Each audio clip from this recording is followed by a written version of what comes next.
Hello one and all, and welcome to a very special edition of Analog Conjurations, where today we're going to be talking about one man and one man only, as well as his collaborators, Lord Petrus Steele, aka Peter Steele. Now, as many of you know, he started his endeavors in a band called Carnivore, and then went on to make a new project called New Minority, then Repulsion, not that Repulsion, then Sub-Zero, and then the almighty moniker Type O Negative. Now, some of you may hate his music, some of you may love it, and some of you may miraculously have never heard it. So today I'm going to show you guys the rest of the records of my Type O Negative collection, and one that is not Type O Negative, so stay tuned for that. And Type O Negative has been a favorite band of mine. It's gotten me through heartbreak, it's gotten me through instances of anger, and it's made me laugh. It has all of the emotions that you may want, and it's very relatable music, especially lyrically. And we're listening to what was once my favorite Type O Negative album of all time, because it was the only one that I had heard at the time, and that is 1993's Bloody Kisses, Type O Negative's third album, and a classic. Still one of my favorites, but not the top of my list anymore. But anyways, hope you enjoy it, and hope you enjoy this stack of this legendary frontman that left us way too soon. So now we get started with where it all started. Slow, deep, and hard. Now, one thing I want to get started with is Type O Negative uses a certain type of green, and that is Pantone 369. You can find this fact in Johnny Kelly and Kenny Hickey interview. They did this interview with some guys from Agent Orange when Roadrunner re-released the box set of all their full lengths, and they say that Pete used to work in New York Sanitation, the New York Sanitation Department, and he loved this job, and he loved the color green that they specifically used. And since then, he used Type O Negative green, which of course was the New York Sanitation Department's green. And since then, that was it. That is the color. And how can you tell it's Pantone 369? Well, behind every Type O record, there is a colored Vinland flag. Vinland is the fictional country that Peter made up. So that is the true shade of Pantone 369, aka Type O Negative green. So there you go. The more you know. So let's get started with this one, man. Let's get down to the juicy stuff right away. Show you guys the poster here. Apparently this picture was taken in Coney Island. Those phone booths are no longer there, which is a bummer because I would have loved to take a picture there. But why would phone booths be, required in 2024, right? So there's the guys there. Nice little gatefold with some liner notes there. If you guys want to pause it, you can read that. More negative. Stay negative, baby. So yeah, man, Slow, Deep, and Hard, definitely my favorite song has got to be Unsuccessfully Coping with the Natural Beauty of Infidelity. Because as funny as Type O Negative songs are, and as angry as they are, and as dark as they are also very sincere. Most importantly, more than anything, they are sincere. And that is one song that really did get me through heartbreak. It talks about a girlfriend who was, of course, unfaithful, and how she's a fucking whore, slut, and cunt, as Pete so diligently says. And it is a perfect opener and really gets started to all of what Type O Negative has to offer, and that is speed, aggression, hardcore influence, doom, and gothic influence for sure, especially with Josh Silver's keyboards. Definitely brought a gothic element to the music, which pretty much elevated Type O Negative to the mainstream, of course, with this album. But this is where it all started, man. This is definitely a very slow album with bits and pieces that are fast, but it's so enjoyable and really sets the mood for doom and gloom, which I love. And definitely my second favorite has got to be Zero Tolerance, a very angry song. I'll kill you tonight. And definitely Gravitational Constant, which is the second to last song. And that one has a very funny part because ever since I heard Hard Lore, the Hard Lore podcast, if you haven't heard it, please do. It's a very funny podcast with Bo and Colin, very funny guys. Anyways, they're talking about Type O Negative. They're a very big Type O Negative fan, so that's pretty much one of the big reasons why I love them. They talk about Gravitational Constant and how it has that part where it goes, unjustifiable existence. And they said that they used to think that it said, I'm just a fireball existence, and now I cannot unhear that, dude. Now I just hear I'm just a fireball existence, even though it makes no sense. Even when I'm singing along in the car, I just say, I'm just a fireball existence. So funny, dude. So fucking stupid. But yeah, man, perfect debut. Great starter for those of you who don't know Type O Negative. very aggressive stuff, and pretty much Pete was shaving off the bits and pieces that Carnivore was still on him. Very hardcore influence in some songs for sure. Very angry, like I said. Prelude to Agony is another very, very angry song, which I love, but definitely full of dirges, full of doom and gloom, full of aggression and anger. Pretty much all of Type O Negative's music, for sure. And there is a song that basically is just silence. What is that one called? The Misinterpretation of Silence and Its Disastrous Consequences. A Minute of Silence. Yes. Pete Steele was unmatched in his humor, for sure, man. Type O Negative, Slow Keep Dipping Hard, go get it. I think this is I think it's a dick going to a pussy. I think that's Pete Shaft. Either way, iconic record. Such a good starter. Go check it out if you haven't. So now we go to 1992's live album, or not live if you will. This is Type O Negative's second full-length, The Origin of Feces, and yes, I have not peeled off the sticker because I do not want to see Pete's asshole every time I spin this record. And I do not want to scratch and sniff that because I'm pretty sure it smells like shit. But anyone who has peeled the sticker off, please comment down below because I want to see if it really does smell like shit, even though I've pretty much seen the original cover and I've seen Pete's asshole more than I'd like to. So definitely not going to peel it off. Want to keep it just as is. But yes, not live. What does that mean? Well, this is Slow, Deep, and Hard recorded live in front of a fake audience. But again, the humor is basically king here. Especially there's a part where Pete goes towards the end. He's like, "All right, you fucking morons. This is the last song." And then everyone cheers. So funny. And then what else? He calls people fat fucks. He, oh, there's a bomb threat in the middle of the show, so they have to stop it. Then it comes back in. I think it comes back in with Kill You Tonight. That's right. And all these songs are all Slow, Deep, and Hard songs, just with different titles and structured differently. Like I Know You're Fucking Someone Else, Unsuccessfully Coping, Are You Afraid? I think it's specifically made for this album, if I'm not mistaken. I don't think that one shows up in Slow, Deep, and Hard. Gravity is, of course, Gravitational Constant. Pain is Prelude to Agony. Kill You Tonight is split in two parts, but that, of course, is Zero Tolerance. Hey Pete is also in Slow, Deep, and Hard. And then Paranoid, a great rendition of Paranoid in this one. It is a Black Sabbath cover. Paranoid is what, 2.5 minutes long? Pete makes it into a 7-minute dirge. Great stuff. It goes very slow and he adds some of his own lyrics in there, and there's also an Iron Man riff thrown in there randomly.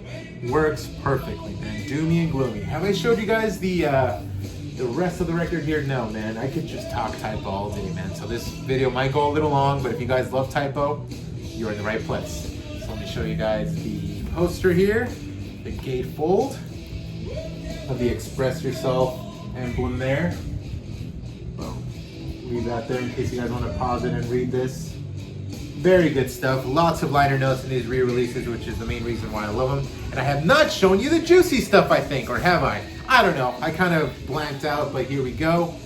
Not Pantone Green, but at least the label is there. Beautiful wax, man. All the re-releases basically look like this, but I'm still going to show them to you, man, because why not? If you guys want to get your hands on these, they came in standard black, I think, and most of them are just green like this. But great stuff here. Yeah, man, awesome shit. And here we have the poster of the censored artwork, because not everyone wanted to see Pete's asshole just in the record shelves.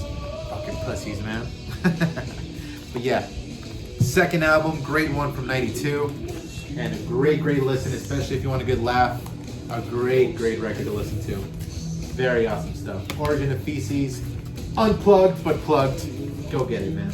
I love this album. This picture, by the way.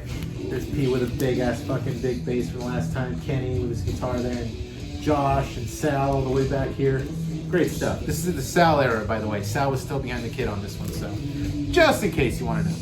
So now, let's give Type O Negative talk a break, and let's talk about where it all started with Carnivore. Not basically where it all started, but the second album that started it all. This is the almighty second record from Carnivore, 1987's Retaliation. A perfect crossover of thrash and early hardcore. A lot of breakdowns, a lot of slow parts, a lot of aggression. Just like I like it. There's the guys there.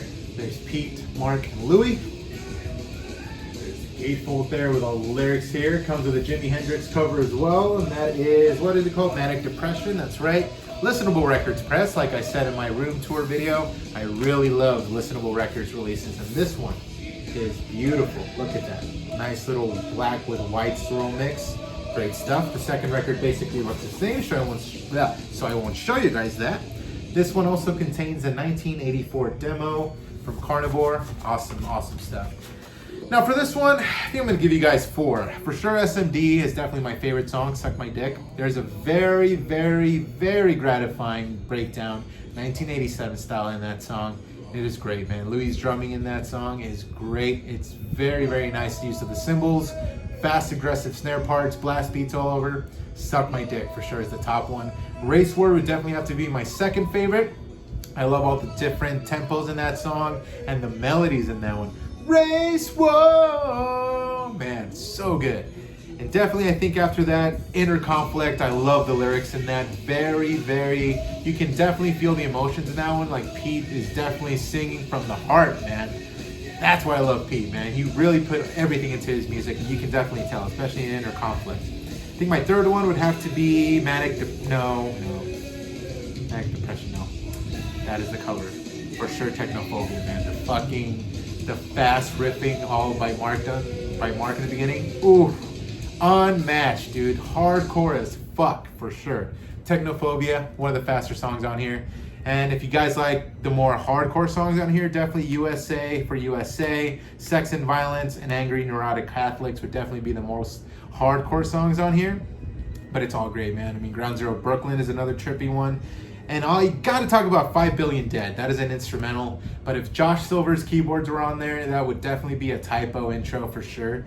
That definitely sounds typo as hell. And you can definitely see where Pete was headed as far as musically. And 5 Billion Dead is a big, big giveaway that typo was basically running in his veins already. So, great album, a masterpiece of a record, great mix of thrash and hardcore. 87, can't beat it. But if you guys want to start off with some Carnivore, start with the first one and then this one. They only released 2 full lengths, unfortunately. But then we got to get the greatness of Typo Negative. So I guess it wasn't too bad. And this one, I got to talk about it. When I was a kid, the opener, Jack Daniels and Pizza, it's basically just a track of Pete throwing up in the restroom, and I think he definitely did just throw up in the restroom because it's very graphic sounding, and I get very queasy when it comes to like actual shit on the ground, spit, or throwing up. Like when people are throwing up, it kind of makes me want to throw up. So it was very, very hard for me to start off with that intro. I've gotten over it since then, but I remember as a kid that used to gross me out. I used to skip it for sure and just go to fucking Angry Neurotic Catholics. But yeah, man, great memories with this record. Retaliation, awesome record. This is not the original artwork. I think before it was a full colored release, but now this is the more classic look that everyone recognizes. I think this is, I don't know if Roadrunner originally released this. I'm pretty sure they did, but yeah, this is pretty much the alternate artwork, which I prefer the original artwork better. And speaking of, I think Nuclear War now, last I checked, has a bootleg of the original artwork on, it's a boot, but it looks really sweet. So I might get it eventually. Hopefully it's still available. But if you guys have it, or you have not heard about that, go get that, because I really do want that. But yeah, man, Carnivore's Retaliation, a great record, great second attempt, great sophomoric attempt, I should say, by Carnivore. A classic in my book. Great stuff. Very aggressive, hardcore as ever. So yeah, man, listen to that breakdown in SMD. So good. And Race War for sure. Carnivore's Retaliation. Now, as I said before, Bloody Kisses was definitely my favorite for the longest time. And then came World Coming Down, which then became my favorite then. But then came an album that I really fell in love with, A, because of the title, and B, because of just how melodic it is. And the use of the keyboards in this record is definitely something I love. The song structures are out of this world for me in this one. This is really when Pete's songwriting, I think, reached a peak. Not that his other records weren't as great, but this one just feels different to me. This one and the next one I'm going to show, definitely a great one and one of my favorites for the longest time. And that's the thing about Typo Negative, man. Basically, I can't choose a favorite, but then I can at the same time. So this one for sure was my favorite for the longest time. And of course, I'm talking about the almighty October Rust. Man, dude. Dare I say it? I think this album has the song that I go back to the most. What I'd say is my favorite of all time by Typo Negative, maybe. Definitely one of my top 3, and that is Wolf Moon. Wolf Moon is so fucking catchy and so satisfying to sing along to, and it just has hooks, man. Again, Typo Negative songs are just timeless because of the hooks. Peter Steele could write them hooks, man, and Wolf Moon is definitely one of them. And the story is great. It's about a werewolf basically wanting to eat out a chick's pussy during her period because he has that sanguine addiction. And it's a great story, man.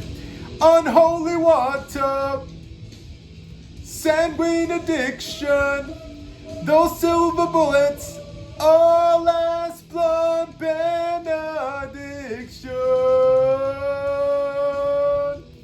Hey, Wolf Moon, come cast your spell on me. So good, dude. There's the liner notes. It's there in case you guys want to read them. There's the guys there. This is when Johnny Kelly came into the mix. Because, like I said before, for the longest time, it was Sal behind the kid. I think Sal did Slow Deep and Hard, Origin of Feces, Bloody Kisses, I think was his last one, and then October Rust came in. But yeah, man, Johnny Kelly, great drummer. Awesome stuff. And Kenny, of course, has always been there, as well as Josh. Let me show you guys the juicy stuff here. Beautiful. At this point, I'm just showing you guys the different labels here, so yeah.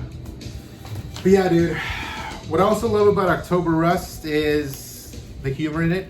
It starts off with a song called Background, or I guess it's not a song, it's an intro, I guess, Background, and it starts with all these scratchy noises.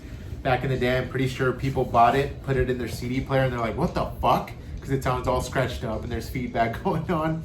But after that's done, you hear a laugh from the guys, basically, you know, trolling you, and then it goes into a spoken word intro by Johnny, Kenny, Pete, and of course Josh.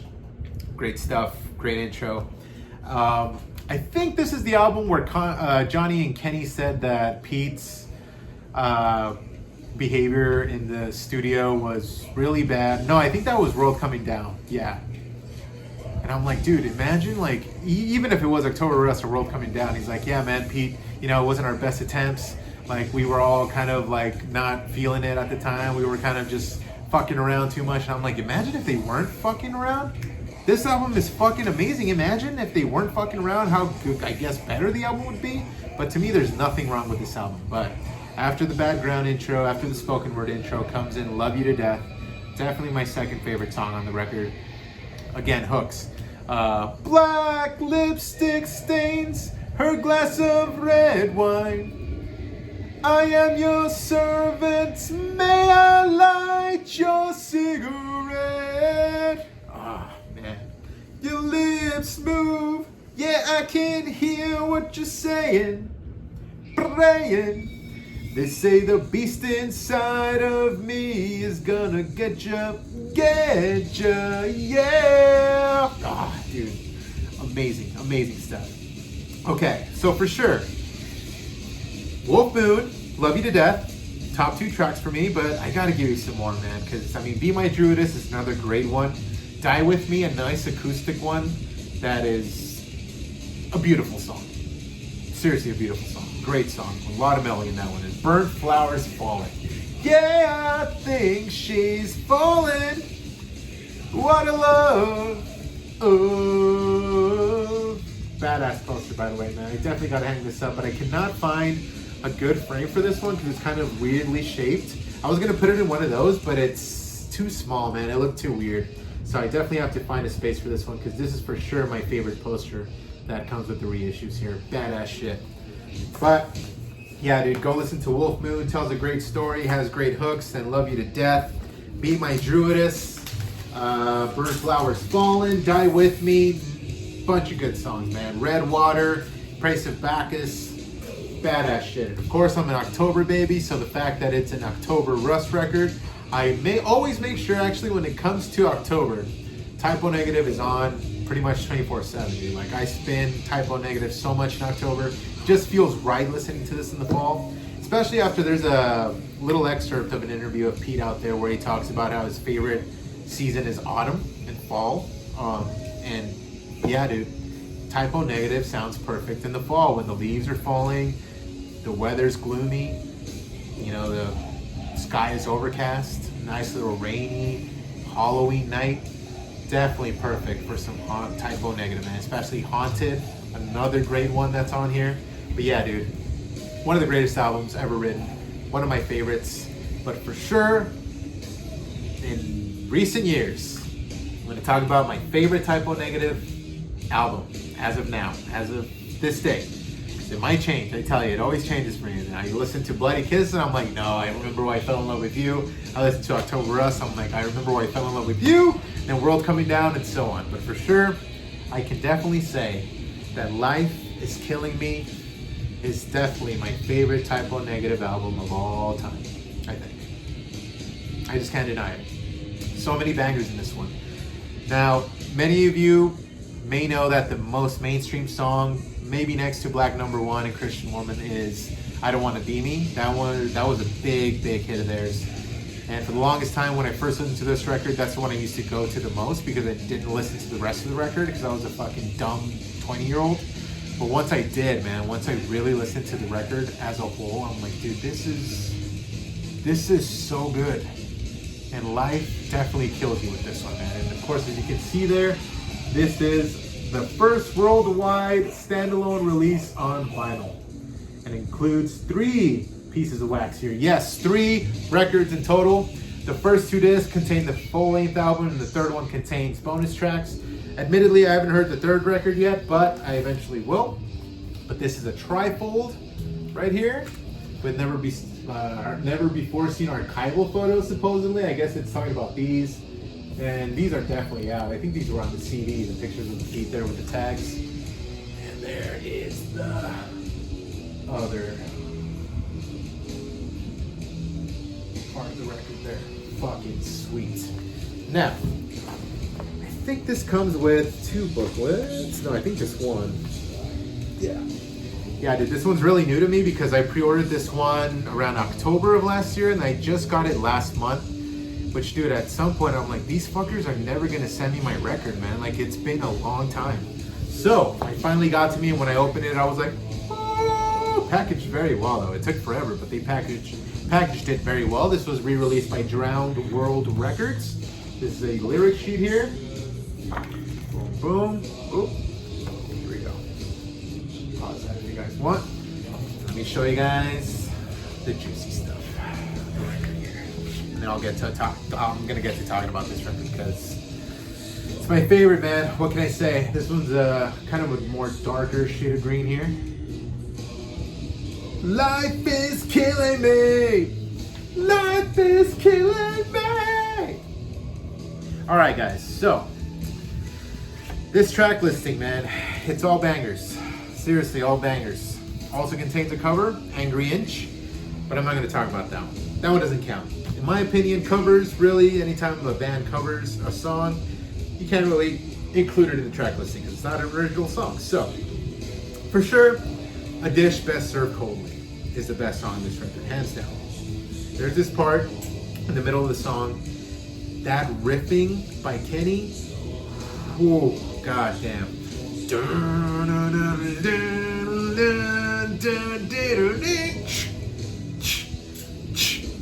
A gratifying by fucking Pete after like about the 3rd time Kenny plays that riff. So good! A Dish Best Served Coldly, definitely hands down the best. But then my second favorite has got to be Nettie, man. Nettie, no need to cry. Oh, man, see, man, the melody, the catchiness, the hooks of these albums are definitely what are timeless. Make them timeless, rather. Pete was a hell of a songwriter, you guys. And those of you who don't like Typo Negative, man, I really hope this changes your mind. Because Typo is an amazing band. It really is. Especially with songs like Anesthesia, the piano intro to that song, man. Josh hit it out of the park with that one, man. The little dun dun dun dun dun dun dun dun always gives me chills, for sure. Which one else do I want to talk about here, man? Dish Best Served Coldly. Oh, Less Than Zero, man. The sheep within wearing wolf skin Oh man, so fucking good, man. See, man, there's definitely better songs than I Don't Want to Be Me. If anything, it's it's maybe second to last, not so greatest song, man. Like if it was best to worst or best to not so good, definitely I Don't Want to Be Me is down there, man. I think it's the last song. Like it's definitely by any means not the best song at all. So yeah, theme goes for me. Very hard to decide. Dish Best Served Coldly, Nettie. Less Than Zero. No, Anesthesia. Less Than Zero. And then I think Life Is Killing Me for sure, man. But dude, Todd Ship Gods. Fucking how could she? If you don't kill me, I might have to kill you. All good. The Dream Is Dead. Masterpiece from top to bottom. And that is definitely why Life Is Killing Me is my favorite, because there's no filler in here at all. It's all killer and some of the best melodies that Pete ever wrote. For sure, every album got better. Every single time he got on, to writing. I think World Coming Down for sure has got to be the darkest, but every single album he wrote, it got better and better, and there was something different about it every single time. Sure, it was the same old Typo Negative, dirge stuff, but there was always something new to look forward to in every album. And that is what I love about Typo Negative, and that is why they're one of my favorite bands ever, and why I had to talk about Pete Steele today. So, if you guys, like I said before, have not listened to their albums, or have listened to them once and said, it's not my thing, but if you have, you understand why I spent almost 30 minutes talking about this man and his collaborators, because they wrote some of my favorite music of all time, and these albums will definitely, actually all my records will be buried with me probably. I'm just kidding. I think I want to be incinerated when I die. But anyways, you guys, that is it. A lot of talk about death, depression, anger, and humor, all by one man called Peter Steele, aka Lord Petrus Steele. Hopefully you guys enjoyed this stack full of Typo Negative and one Carnivore record. Let me know down there in the comments if you guys enjoyed this, if you guys are fans of Typo or not fans of Typo. As always, I love hearing from you guys. Thank you so much for the support. I've gained a few subscribers since I came back, and it's, it means a lot to me as always, man, that you guys always give a shit about these videos. And thank you very much, I should say again, for showing love to that Chuck Schuldiner video. It's growing a lot, man. I think it's almost to 1,000 views. Like, it's been a while since I've seen the numbers on one of my videos, for sure. So thank you so much for this, you guys. Thank you for the support. Please subscribe and like if you feel like it, comment, and I'll see you guys next time. Thanks.